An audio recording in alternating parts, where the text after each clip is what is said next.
AI 기세가 심상치 않습니다. 만경강 철새 분변에서도 AI 바이러스가 검출됐습니다. 고병원성 여부는 아직 확인되지 않았습니다.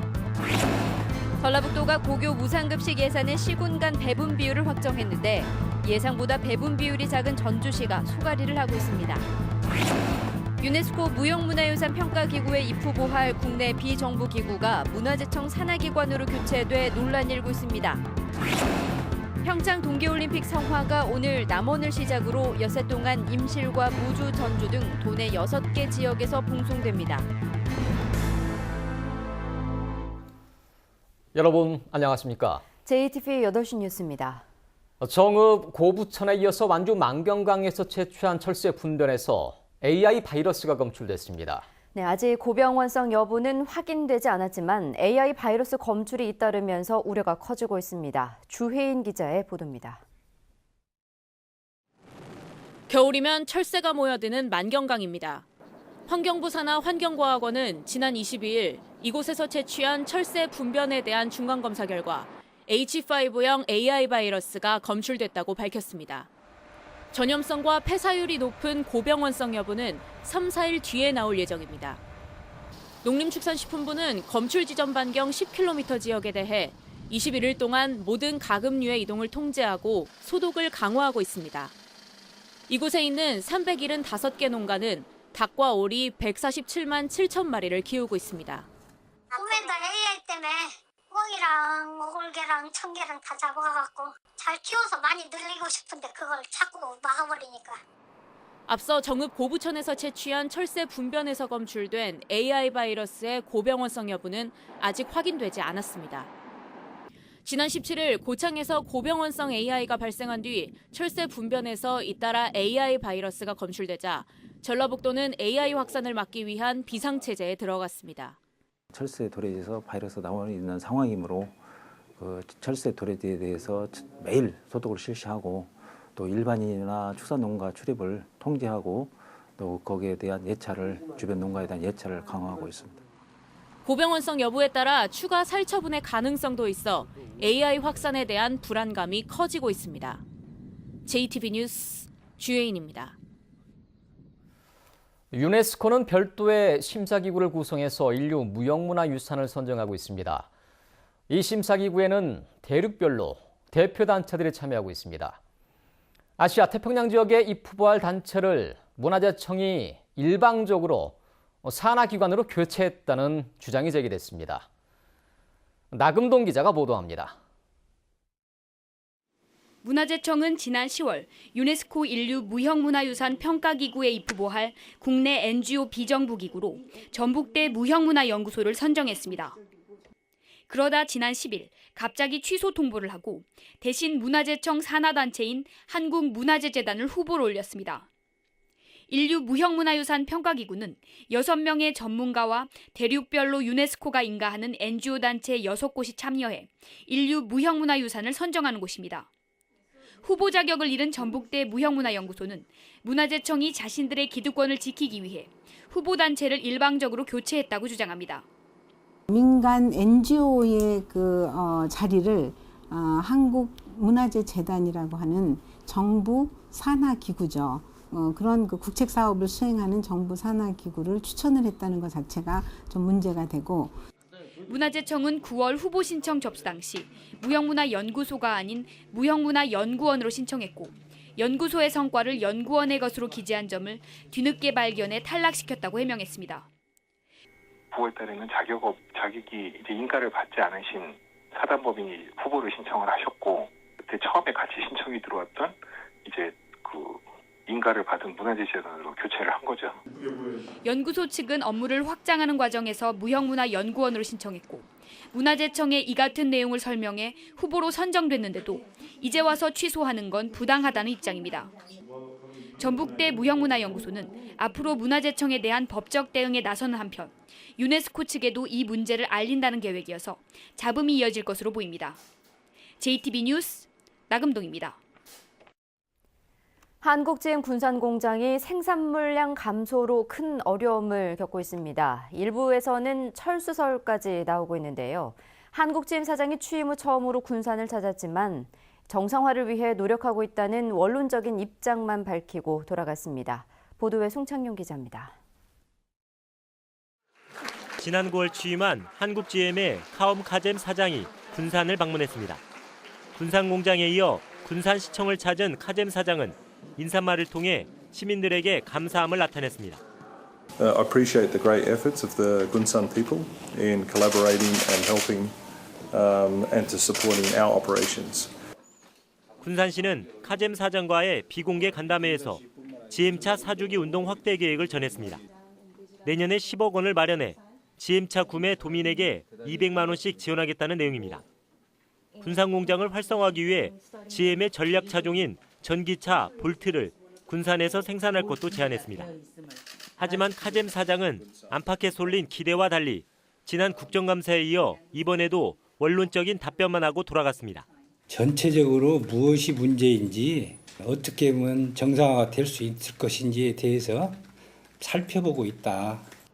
GM 인도 공장을 대폭 구조조정했던 카젬 사장의 경력 탓에 국내에서도 비슷한 구조조정을 하지 않을까 우려되는 상황.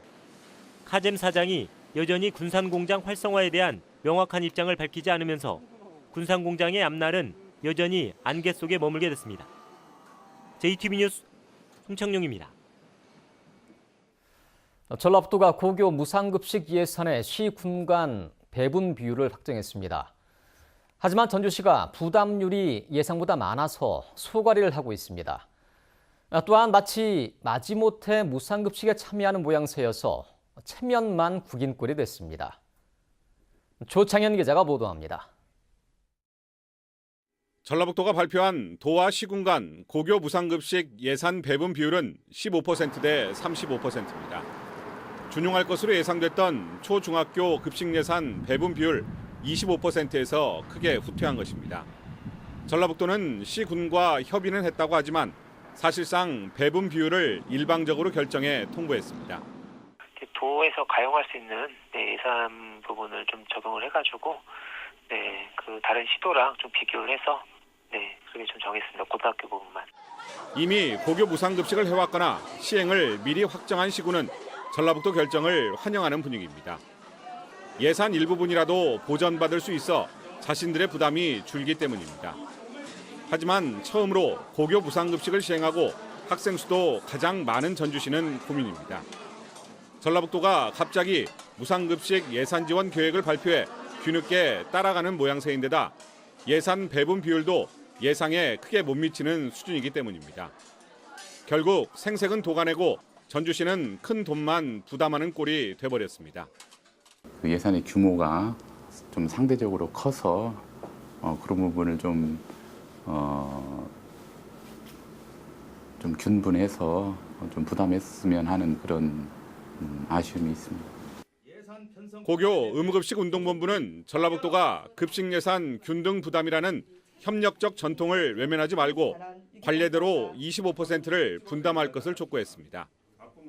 전라북도는 내년 고교 무상급식 예산 51억 원을 수정 예산에 반영해 심의 요청했는데 도의회 개수 조정 과정에서 변화가 있을지 주목됩니다. JTB 뉴스 조창현입니다. 각종 불법 행위로 재판을 받고 있는 시장 군수들의 대법원 판결이 임박해 최종 결과에 관심이 쏠리고 있습니다. 이건식 김제 시장은 업무상 배임 혐의로 기소돼 항소심에서 징역 1년 6개월에 집행유예 3년을 선고받았으며 내일 오전 10시 대법원 선고 결과에 따라서 시장직을 잃을 가능성도 있습니다. 김생기 정읍시장도 지난해 총선 당시 같은 정당 후보에 대한 지지를 호소했다가 공직선거법 위반 혐의로 항소심에서 벌금 200만 원을 선고받고 대법원의 법리 검토가 진행되고 있어서 내년 지방선거를 앞두고 결과가 주목되고 있습니다. 청와대 신임 정무수석에 익산 출신의 한병도 정무비서관이 임명됐습니다. 원광대 총학생회장 출신의 한병도 수석은 17대 국회의원을 역임했으며 지난 대선 때 문재인 대통령 당선에 기여해 새 정부 출범과 함께 청와대 정무수석실에서 정무비서관으로 활동해왔습니다. 새만금 매립 사업을 주도하게 될 새만금 개발공사 설립이 가시화되고 있습니다. 전라북도는 새만금 개발공사 설립 등의 내용을 담은 새만금 특별법 개정안이 국회 국토교통위원회 국토법안심사소위원회를 통과했다고 밝혔습니다. 이 개정안이 오는 30일 국토위 의결을 거쳐 다음 달 초 법제사법위원회와 본회의를 통과하면 새만금 개발공사는 내년 7월에 출범하게 됩니다.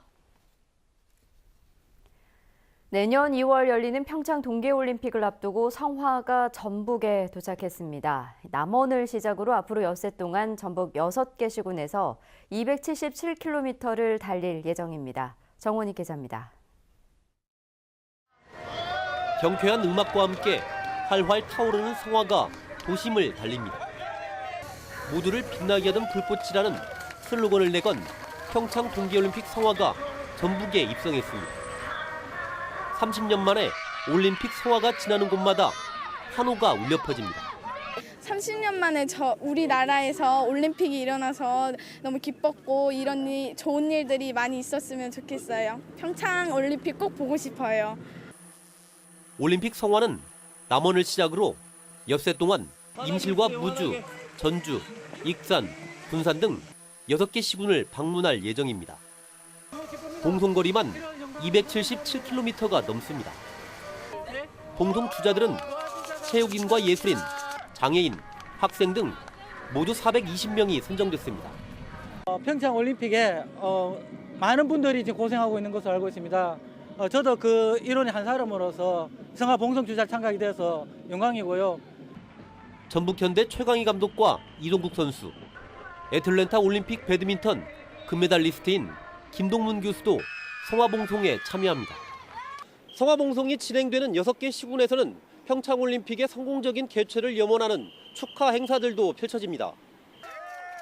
성화봉송단은 다음 달 3일 전북에서 일정을 마친 뒤 5일부터 충남 부여로 옮겨 성화의 불꽃을 이어갈 계획입니다. JTB 뉴스 정원익입니다. 서남대 교직원과 학생 100여 명은 오늘 청와대 앞에서 기자회견을 열고 폐교는 1,000억 원의 서남 학원 재산을 비리 집단에 돌려주는 결과를 낳게 된다며 폐교를 반대한다고 밝혔습니다. 이들은 교육부가 학생들의 학습권을 위해 폐교한다고 하지만 특별 편입학에 대한 대비가 전혀 이루어지지 않은 상태며 200여 명 교직원의 생존권도 박탈될 위기에 처했다며 건실하고 투명한 인수자 선정을 통해 정상화의 길을 열어달라고 요구했습니다. 전국시도의회 의장협의회는 오늘 전주 국립무형유산원에서 임시회를 열고 교통약자 특별교통수단 지원 서비스 강화를 위한 법률 개정을 촉구했습니다.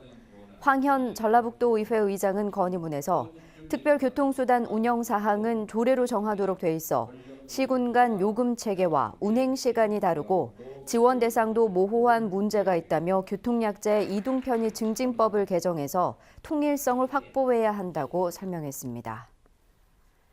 육군 35사단은 오늘 국립임실호국원에서 한국전쟁 전사자 유해 합동 연결식을 거행했습니다.